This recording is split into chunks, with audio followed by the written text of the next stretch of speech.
ایک دن میاں تجمل کہنے لگے، یار ملا مجرا دیکھے مدتیں ہو گئیں، 10-12 جنے مل کر چندہ کر لیں گے، بس تم بلی کے گلے میں گھنٹی ڈال کر لوا لاؤ۔ ملا آسی بولے، بس ایک جاجم کا بندوبست تم کر لو، باقی میری ذمہ داری۔ مگر یارو یہ تو بتاؤ چندے کی رنڈی کس کس کو کورنش بجا لائے گی؟ سینچر کو دیکھا کہ عشاء کے بعد ملا آسی سچ مچ اپنی ذمہ داری کو اکے میں بٹھائے لیے چلے آ رہے ہیں۔ پاندان، تبلا، سارنگی، گھنگرو اور ضعیف تبلچی کو اپنے ہاتھ سے اتارا۔ روپیہ تو خیر ہم سب نے چندہ کر کے فراہم کیا تھا، مگر باقی ماندہ سارا انتظام انہی کا تھا، جس میں شہر سے باہر اس سرکاری بنگلے کا انتخاب اور حصول بھی شامل تھا جہاں یہ محفل برپا ہونی تھی۔ ڈپٹی کلکٹر سے انہی کی یاری تھی۔ دسترخوان پر کھانا انہوں نے اپنے ہاتھ سے چنا۔ کانپور کے خاص رسگلوں کے کلڑ خود خرید کر لائے۔ زردے میں ملا کر کھانے کے لیے بالائی بطور خاص لکھنؤ سے منگوائی۔ ان کا کہنا تھا کہ گلوریاں بھی وہیں کی ایک طرح دار تنبولن کے ہاتھ کی ہیں۔ وہ کرارے پان کی گلوری اس ترکیب سے بناتی ہے کہ کسی کے کھینچ مارے تو بلبلا اٹھے۔ گلوری ٹکڑے ٹکڑے بھلے ہو جائے لیکن مجال ہے کہ کھل جائے۔ دسترخوان بچھانے سے پہلے انہوں نے اپنی نگرانی میں تنور کی روٹی پر گڑ اور نمک کا چھینٹا ڈلوایا۔ کانپور میں اسے چھینٹے کی روٹی کہتے تھے۔ 2 سلفچیوں میں نیم کے پتے ڈال کر کونے میں رکھوا دیں۔ غرض مجرے اور دعوت کا مکمل اہتمام کیا۔ سب دسترخوان پر بیٹھ گئے تو کسی نے پوچھا، ملا کہاں ہے؟ ڈھونڈیا پڑ گئی پر کہیں پتہ نہ چلا۔ محفل تو ہوئی مگر بے لطفی رہی۔ دوسرے دن پوچھا تو تنک کر بولے، آپ نے مدعو کب کیا تھا؟ میرے سپرد تو انتظام کیا تھا سو میں نے کر دیا۔ مزاج کا بس ہمیشہ یہی رنگ رہا، جو ٹیڑھ تب تھی اب بھی ہے، بلکہ کچھ بڑھ ہی گئی ہے۔ ایک قصہ ہو تو سناؤں؟ وہ کوئی مافوق الفطرت کور مغز نہیں تھے، میرا مطلب ہے اوسط درجے کے بالکل نارمل نالائق تھے۔ امتحان میں کل 3 مہینے رہ گئے تو انہوں نے کرسمس کے دن سے امتحان کی تیاری شروع کی۔ وہ اس طرح کے آنکھوں اور دماغ کو تراوت پہنچانے کے لیے سر منڈوا کے تیل سے سینچائی کی جو 1 میل دور سے پہچانا جاتا تھا کہ اصلی سرسوں کا ہے۔ دسمبر کا مہینہ اور کڑکڑاتے جاڑے۔ پہلی ہی رات نزلہ ان کے عضو ضعیف یعنی سر پر گرا۔ جمعرات کو سفید بکری کی کلیجی اور سیری خرید کر لائے، سیری پکوا کر فقیروں کو کھلائی۔ اس زمانے میں بے پردگی کے خیال سے محلے میں کسی مرد کو چھت پر چڑھنے کی اجازت نہیں تھی۔ اس کے باوجود وہ چھت پر کھڑے ہو کر دیر تک چیل چیل پکارا کیے، پھر ہوا میں اچھال اچھال کے چیلوں کو کلیجی کی بوٹیاں اور خود کو پردہ نشین گھروں کے مردوں کی گالیاں کھلوائیں۔ دوپہر کو بان کی چارپائی باہر نکالی اور اونٹتے پانی سے ان کھٹملوں کو جنہیں برسوں سے اپنا خون پلا پلا کے بڑا کیا تھا آخری غسل دیا۔ پھر چارپائی گھر کے باہر دھوپ میں الٹی کر کے مرحومین اور نیم مرحومین پر ڈھیروں گرم مٹی ڈالی۔ پھر مچھردانی کے باس پر جھاڑو باندھ کر بھیڑوں کے چھتے اور جالے اتارے۔ پھر رات کے مختلف اوقات میں چھت پر ٹارچ سے روشنی ڈال کر چھپکلیوں کی تعداد اور ان کی عادات شبینہ کا جائزہ لیا۔ ان میں 3 غالباً چھپکلے تھے، رات بھر ڈبل ڈیکر بنے چھت پر چھوٹے پھرتے تھے۔ ان کے ٹررانے سے پڑھائی اور ذہنی سکوت میں کھنڈت واقع ہونے کا اندیشہ تھا۔ ان بدذاتوں سے نمٹنے کے لیے وہ ایک دوست سے ایئر گن مانگ کر لائے مگر چلائی نہیں۔ لبلبی پر انگلی رکھتے ہی خیال آیا کہ ان میں تو کئیوں کے دودھ پیتے بچے ہیں۔ میں نے ٹوکا، یار چھپکلی بچوں کو دودھ نہیں پلاتی۔ بولے تو پھر جو کچھ پلاتی ہے وہی سمجھ لو۔ چھت کی جھاڑ پونچھ کے بعد دیوار کی باری آئی۔ لکھنے کی میز کے اوپر ٹنگی ہوئی مادھوری، کجن اور سلوچنا کی تصویریں ہٹائیں تو نہیں مگر الٹی کر دیں، اور خود کو راہ راست پر رکھنے اور خدا کا خوف دلانے کی غرض سے ان کے بیچوں بیچ اپنے والد کا فوٹو ٹانگ دیا جو بڑے جلالی اور ہت چھٹ بزرگ تھے۔ پھر آئینے کو ڈھک دیا تاکہ چہرے پر امتحان کی وحشت دیکھ کر دہشت زدہ نہ ہو جائیں۔ ان کے ہندو دوست ہری پرکاش پانڈے نے جو ہمیشہ فرسٹ آتا تھا، امتحان کے زمانے میں نیک چلن رہنے اور برہمچاریہ کا پالن کرنے کی سختی سے تاکید کی جو سراسر غیر ضروری تھی، اس لیے کہ ان کی اور ہماری نسل کے لیے بدچلنی پرابلم نہیں، دلی آرزو تھی۔ اس نے خود کو شانت رکھنے کا یہ گر بتایا تھا کہ جیسے ہی من میں کوئی ایسی ویسی کامنا آئے فوراً اپنے انگوٹھے میں پن چبو لو اور بدستور چبوئے رہو جب تک کہ خواہش پوری طرح نکل نہ جائے۔ مگر ہوا یہ کہ ان کے منہ سے چیخ نکل گئی، خواہش نہیں نکلی۔ پہلے ہی دن یہ نوبت آ گئی کہ پن کشنز یعنی دونوں انگوٹھوں میں پن چبونے کی جگہ نہ رہی، پاؤں کے انگوٹھے استعمال کرنے پڑے۔ دوسرے دن جب جوتے پہننے کے قابل نہ رہے تو پن چبونے کی بجائے صرف آئینے سے کپڑا ہٹا کر منہ دیکھ لیتے۔ بری عادتوں سے تائب ہو گئے، مطلب یہ کہ رات گئے تک شطرنج، تاش، بائسکوپ، غیر حاضر دوستوں کی غیبت اور بری صحبت یعنی اپنے جیسے دوستوں کی صحبت سے میعادی توبہ کر لی۔ یعنی کرسمس کے دن سے یوم امتحان تک۔ مثنوی زہر عشق جو ممنوعہ کتابوں میں سے ایک تھی، اور 10-12 مزید بدنام مثنویوں میں سے عورت کے سراپے سے متعلق وہ اقتباسات جن کا شمار اس زمانے کے پرن میں ہوتا تھا، مکفل الماری سے نکالے اور نظر آتش کرنے کے لیے صحن میں لے گئے۔ یہ سب ان کے اپنے ہاتھ کے لکھے ہوئے قلمی نسخے تھے جو املا کی غلطیوں کے سبب دونا مزہ دیتے تھے۔ تاش کی 2 گڈیاں بھی الماری سے نکالیں جن میں سے ایک بالکل نئی تھی۔ ابھی لالٹن سے تیل نکال کر پرانی گڈی جلائی ہی تھی کہ بزرگوں کی نصیحت یاد آ گئی کہ کوئی بھی کام ہو جلدی نہیں کرنی چاہیے، جلدی کا کام شیطان کا۔ لہٰذا کار شیطان پر لعنت بھیجی اور نئی گڈی اور سراپے واپس لے آئے۔ پھر 2 پینسلیں اور 6 ربڑ خریدے کہ ان کے ہاں ہر 2 اشیاء کے استعمال کا یہی تناسب تھا۔ پھر رف ورک کے لیے ردی والے سے ریلوے کی پرانی رسیدوں کی 5 سیر کاپیاں خرید لائے۔ آدھا سیر سونف بھی لائے۔ اس کے کنکر محلے کی 1-2 شیزہ سے بنوا کر شیشی میں اس طرح محفوظ کر لیے جیسے بعض شیخی خورے مریض آپریشن کے بعد گردے اور پتے کی پتھریاں سجا کر رکھ لیتے ہیں۔ پھر سونف میں 1 پاؤ دھنیے کے بیج ملا کر مرد پان میں بھر دی، کیونکہ ہری پرکاش پانڈے نے کہا تھا کہ دھنیے کے عرق کے 2 قطرے مست سانڈ کے حلق میں یا بھڑکتے جوالا مکھی پہ ڈال دو تو بلبلے کی طرح بیٹھ جائے گا، اور سونف سے آنکھوں کی جوت بڑھتی ہے اور دماغ کو تراوت پہنچتی ہے۔ چنانچہ 1 پھنکی نیند کے جھونکے سے پہلے اور 1 بعد میں مار لیتے۔ جب مطالعے کے لیے مناسب ماحول بن گیا تو باخبر لڑکوں سے معلومات حاصل کر کے کورس کی کتابوں کی فہرست بنائی۔ کچھ نئی مگر بیشتر سیکنڈ ہینڈ خریدی۔ سیکنڈ ہینڈ کتابوں کو اس لیے ترجیح دی کہ بعض نایاب ایڈیشن ایسے مل گئے جن میں فیل ہونے والوں کی 2-3 تجربہ کار نسلوں نے اہم حصوں پر نشان لگائے تھے۔ بعض نشان تو لائٹ ہاؤس کی مانند تھے جو ان خطرناک چٹانوں کی نشاندہی کرتے تھے جہاں علم کی تلاش میں نکلے ہوئے غافل طلباء کی اداس نسلوں کا بیڑا غرق ہوا تھا۔ ایک نادر نسخہ ایسا بھی ہاتھ لگا جس میں صرف غیر اہم حصے انڈر لائن کیے گئے تھے تاکہ انہیں چھوڑ کر پڑھا جائے۔ انہیں یقین تھا کہ کورس کی کتابوں کی فراہمی سے وہ ممتحن کے خلاف جنگ میں آدھی فتح تو حاصل کر ہی چکے ہیں۔ اس کے بعد وہ ہری پرکاش پانڈے کے گھر گئے، منت سماجت کر کے اس کی تمام کتابیں 2 دن کے لیے مستعار لیں اور اکے میں ڈھو کر گھر لے آئے۔ پھر چھٹی کلاس کے ایک غریب لڑکے کو 1 آنے یومیہ کی دہاڑی پر اس کام پر تعینات کیا کہ ہری پرکاش پانڈے کی کتابوں میں جو حصے انڈر لائن ہیں وہ میری کتابوں میں بھی سبز پینسل سے انڈر لائن کر دو۔ پھر 1 آنے میں ربڑ کی 2 مہریں امپورٹنٹ اور موسٹ امپورٹنٹ کی کھڑے کھڑے بنوائیں اور اپنی کتابوں کا سیٹ پانڈے کو دے آئے کہ جن حصوں کو تم امتحان کے لحاظ سے توجہ کے لائق سمجھتے ہو ان پر حسب اہمیت یہ مہریں لگاتے جانا پلیز۔ جب سب نشان لگ گئے تو انہوں نے غیر ضروری علم سے چھٹکارا حاصل کرنے کی غرض سے ایک ہنگامی تکنیک ایجاد کی جسے وہ سلیکٹیو اسٹڈی کہتے تھے۔ تفصیل اس کی یہ ہے کہ جو سوال پچھلے سال آ چکے تھے ان سے متعلقہ ابواب پورے کے پورے کینچی سے کاٹ کے پھینک دیے کہ ان کی موجودگی سے توجہ بھٹکتی تھی اور کتاب کی ضخامت سے دل پر خواہ دہشت بیٹھتی تھی۔ ان کی وہ جڑیں جو دوسرے ابواب میں کینسر کی طرح پھیلی ہوئی تھی جہاں تہاں نظر آئیں کاٹ کر پھینک دیں۔ پھر وہ باب نکال دیے جن کے بارے میں ان کے مشیروں نے کہا تھا کہ ان میں کوئی سوال آ ہی نہیں سکتا۔ آخر میں وہ حصے نکال پھینکے جنہیں وہ 10 دفعہ پڑھتے تب بھی کچھ پلے نہ پڑتا۔ اس عمل جراحی سے کتابیں چھٹ چھٹا کر 1/4 سے کم رہ گئیں۔ 3 کا شیرازہ بکھر گیا اور 1 کا صرف سرورق باقی بچا۔ ان کا پروگرام تھا کہ زندگی اور بینائی نے اگر امتحان تک وفا کی تو ان منتخب اوراق کے چیدہ چیدہ حصوں پر اچٹتی سی نظر ڈال لیں گے۔ آخر ذہانت خدا داد بھی تو کوئی چیز ہے۔ رہا فیل ہونے کا خدشہ سو وہ تو ہر صورت میں رہے گا۔ بہرحال اپنے زور بازو سے محنت کر کے باعزت طریقے سے فیل ہونا نقل کر کے پاس ہونے سے بدرجہ بہتر ہے۔ کسی نے انہیں کتابوں کے بارے میں بیکن کا مشہور مقولہ سنایا جو ان کے دل کو بہت بھایا۔ مزے کی بات یہ ہے کہ بیکن کا یہ قول ان کے کورس میں شامل تھا جسے انہوں نے فضول سمجھ کے کاٹ کے پھینک دیا تھا۔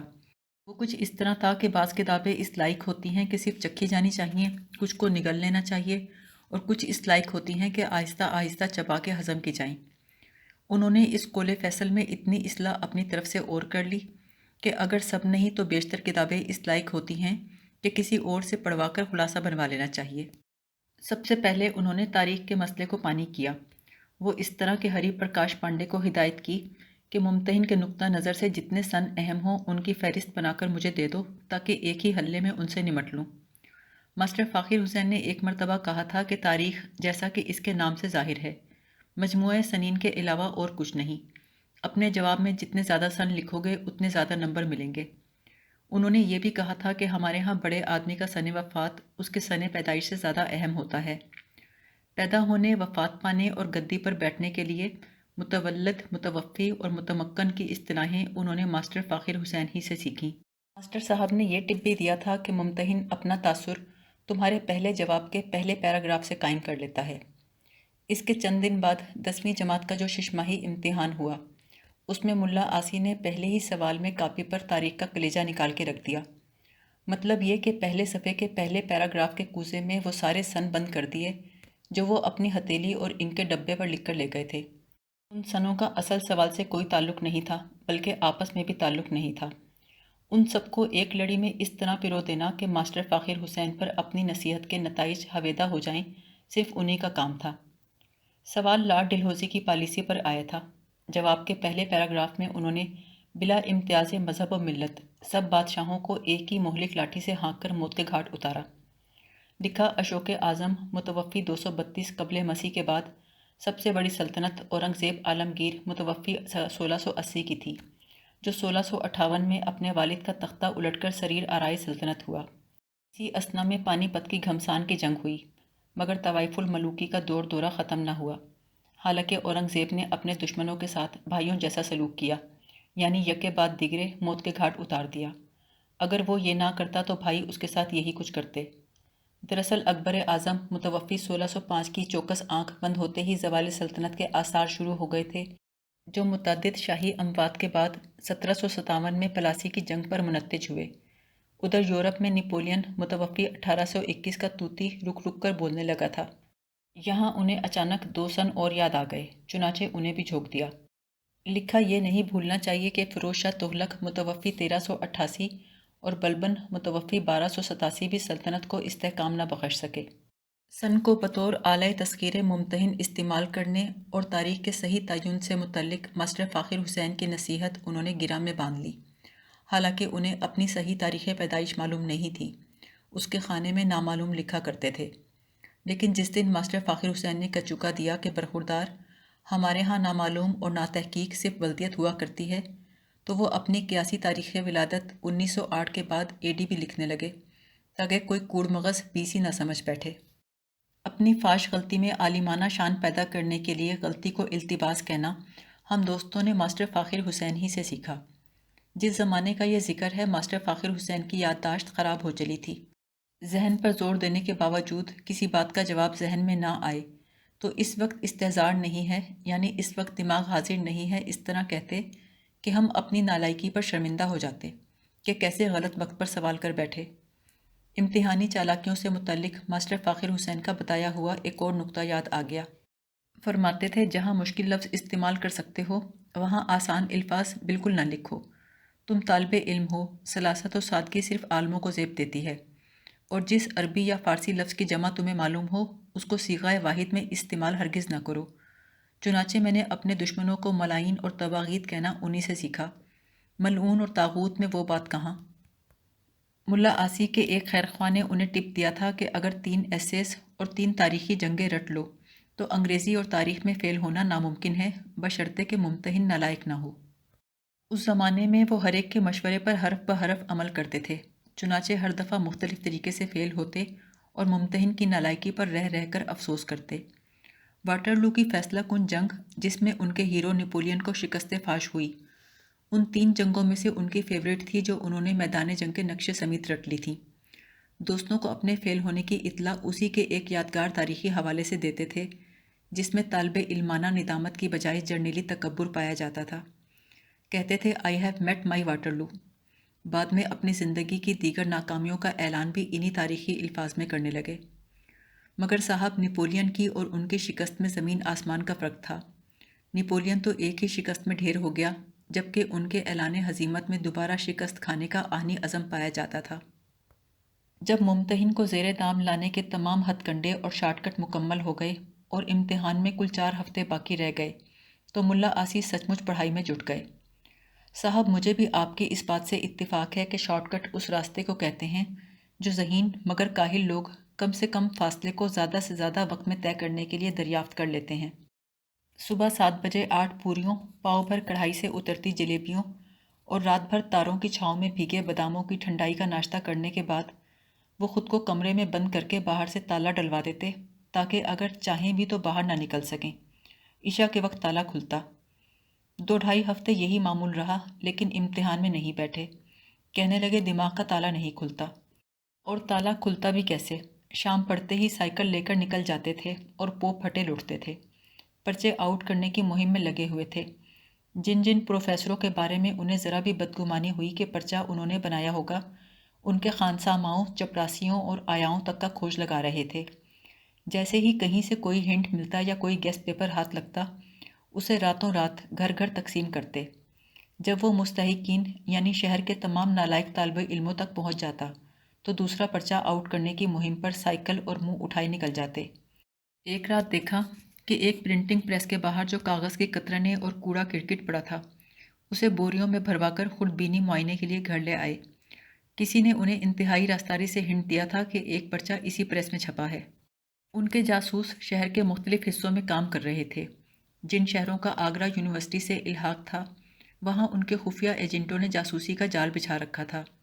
یہ سب وہ تھے جو کئی سال سے مختلف مضامین میں فیل ہو رہے تھے۔ ہر جاسوس اسی مضمون کے پرچے کی مخبری میں اسپیشلائز تھا جس میں وہ گزشتہ سال لڑکا تھا۔ خفیہ اطلاعات کے سوتے خشک ہونے لگے تو انہوں نے ہمت نہیں ہاری، اپنے ذاتی کشف و الہام سے اس کمی کو پورا کر لیا۔ پہلا پرچہ سیٹ کرنے والے ممتحن کے گھر کے باہر تھڑے پر گردن اور پیر لٹکائے 2 گھنٹے بیٹھے رہے۔ 3 سوال اسی عالم میں القا ہوئے۔ گھر آ کر ان میں مزید 3 کا اضافہ اس طرح کیا کہ 10 سوالوں کی کاغذ کی گولیاں بنائیں اور اسی دوشیزہ کے 5 سالہ بھائی سے کہا کوئی سی 3 اٹھا لو۔ پیر کی صبح پہلا پرچہ تھا۔ اتوار کی رات 4 بجے تک 10 سوالوں پر مشتمل اپنا آؤٹ کردہ پرچہ ہر اس طالب علم کے گھر پہنچایا جو گزشتہ کئی برسوں سے متواتر فیل ہو رہا تھا یا جس میں آئندہ فیل ہونے کی ذرا بھی صلاحیت نظر آئی۔ اس کار خیر سے صبح 3:30 بجے فارغ ہوئے۔ گھر آ کر ٹھنڈے پانی سے غسل کیا اور باہر نکل کر صبح کے تارے کی طرف ٹکٹکی باندھ کر دیکھا کیے۔ پھر ایک ہندو پڑوسی سے جو کنویں کی منڈیر پر اشنان کر رہا تھا، کمرے کو باہر سے تالا لگانے کو کہا اور اندر آ کر سو گئے۔ کس واسطے کہ دماغ کا تالا نہیں کھلا تھا۔ جتنی محنت و ریاضت انہوں نے رفاہ عامہ کی خاطر پرچے آؤٹ کرنے میں کی، اس کا 100واں حصہ بھی اپنی پڑھائی پر کر لیتے تو فرسٹ ڈویژن میں پاس ہو جاتے۔ افسوس اس کا نہیں کہ انہوں نے ایسے لغو کام میں وقت ضائع کیوں کیا۔ رونا اس بات کا ہے کہ امتحان کے پہلے پرچے میں 8 میں سے 5 سوال ایسے تھے جو ان کے آؤٹ کیے ہوئے الہامی پرچے میں موجود تھے۔ ایسا لگتا تھا ممتحن نے ان کا پرچہ سامنے رکھ کر پرچہ سیٹ کیا ہے۔ اس کے خلاف انکوائری شروع ہو گئی۔ بعد میں اس نے وہ تھڑا ہی تڑوا دیا جس پر بیٹھ کر ملا عاصی کو کشف ہوا تھا، کیونکہ وہ جگہ ایک عرصے تک مرجع گمراہان رہی۔ پہلا پرچہ آؤٹ ہونا تھا کہ سارے شہر میں ان کی دھوم مچ گئی۔ دوسرے دن ان کے گھر کے سامنے امتحان میں بیٹھنے والے طلباء کے ٹھٹ لگ گئے۔ اگلے پرچے میں 4 دن کا ناغہ تھا۔ ان ایام میں دور نزدیک کے کالجوں کے طلباء نے کوئی لاری میں، کوئی ٹرین سے، کوئی پاپیادہ، جوک در جوک آ کر ان کے گھر کے آگے پڑاؤ ڈال دیا۔ میلہ لگ گیا۔ یو پی کے نالائق لڑکوں کا ایسا عظیم الشان اجتماع چشم فلک نے اس سے پہلے نہ اس کے بعد کبھی دیکھا۔ پولیس نے کیس اپنے ہاتھ میں لے لیا۔ مجمع میں CID کے آدمی والدوں کا سا بھیس بنائے پھر رہے تھے۔ حالانکہ اب ملا عاصی خود امتحان میں نہیں بیٹھ رہے تھے، لیکن اوروں کی خاطر دن رات ایک کر دیے۔ کہتے تھے اگر امتحان میں خود بیٹھ جاؤں تو سارا کشف باطل ہو جائے گا۔ طالب علموں میں یہ افواہ آگ کی طرح پھیل گئی کہ جب سے حجابات اٹھے ہیں، ملا عاصی دنیا سے کنارہ کش ہو کر صوفی ہو گئے ہیں، پے در پہ کرامات ظہور میں آ رہی ہیں۔ وہ دن بھر کمرے میں تارا ڈلوا کر چھٹی حس کی مدد سے پرچہ بناتے اور رات کو ٹھیک 12 بجے یا 2:30 بجے اپنے مرحوم ماموں جو وکیل تھے، ان کا بوسیدہ گاؤن پہن کر حجرہ عالیہ سے برآمد ہوتے اور پرچہ آؤٹ کرتے۔ 3 دن تک یہی نقشہ رہا۔ تصوف کے بارے میں تو کچھ کہہ نہیں سکتا، مجھے تو ان کے چہرے پر تپسیا کرنے والے سادھوؤں کی سی شانتی نظر آئی۔ آنکھیں 1/4 سے زیادہ نہیں کھولتے تھے۔ گوشت، لہسن اور جھوٹ بالکل چھوڑ دیا تھا۔ صبح تڑکے ایسے ٹھنڈے یخ پانی سے اشنان کرتے کہ چیخ روکنے کے لیے پورا زور لگانا پڑتا۔ عفت نگاہ کا یہ عالم ہو گیا کہ عورت تو کجا، بلی یا بکری بھی سامنے آ جائے تو نظریں نیچی کر لیتے۔ مخالف جنس سے اتنی احتیاط اور پرہیز کہ اردو کے بعض ایسے الفاظ بھی مذکر بولنے لگے جو اندھے کو بھی نظر آتے تھے کہ مؤنث ہیں۔ غرض پرچہ آؤٹ کرنے کے لیے اپنی تمام روحانی طاقتیں داؤ پر لگا دیں۔ پہلے پرچے کو چھوڑ کر باقی پرچوں میں ان کا بتایا ہوا ایک سوال بھی نہیں آیا، وہ منہ دکھانے کے لائق نہ رہے۔ ان کے حق میں بس یہی کہا جا سکتا تھا کہ انہوں نے بڑے خلوص نیت سے خلق خدا کو خوار کیا تھا۔ اس سال کانپور اور اس کے گرد 50-60 میل کے حلقے میں جتنے لڑکے فیل ہوئے، ان سب کا یہی موقف تھا کہ ان کے آؤٹ کیے ہوئے پرچے کی وجہ سے لڑکے ہیں۔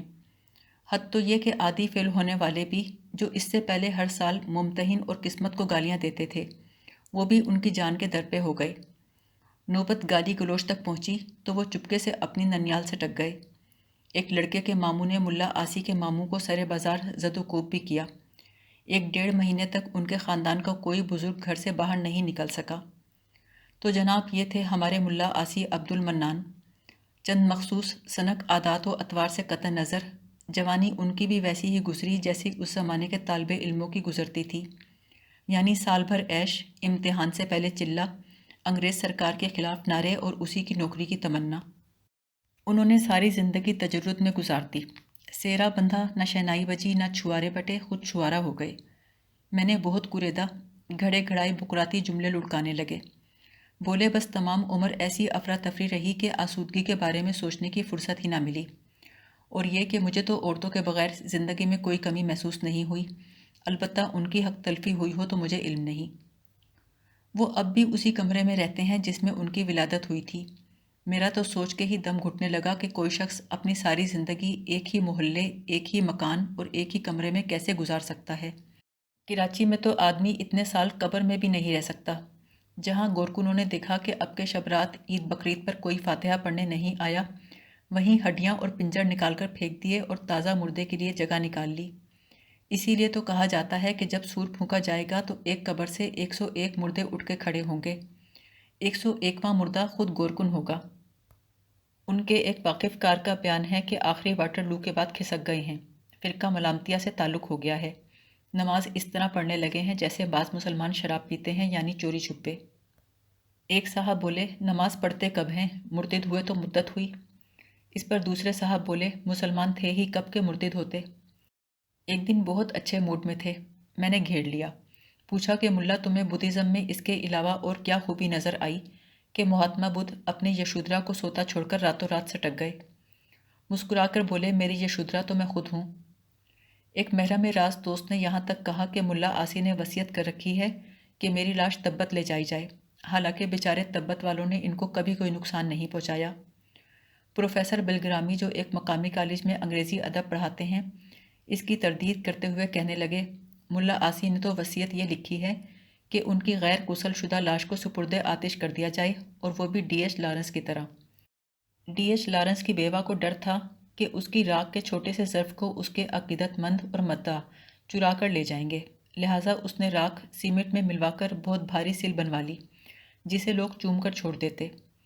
غرض جتنے منہ اتنے بہتان، لیکن اتنا تو میں نے بھی دیکھا کہ کونے میں ان کی والدہ کی نماز کی چوکی پر جا نماز الٹی بچھی تھی، یعنی محراب کا رخ قبلے کی بجائے پورب کی جانب تھا۔ پاس ہی ایک تنبی پڑی تھی جس کے بارے میں ایک دوست نے کہا کہ اگر انہوں نے سنجیدگی سے کبھی کوئی ہول ٹائم پیشہ اختیار کیا تو اسی تنبی میں گھر گھر بھیک مانگا کریں گے۔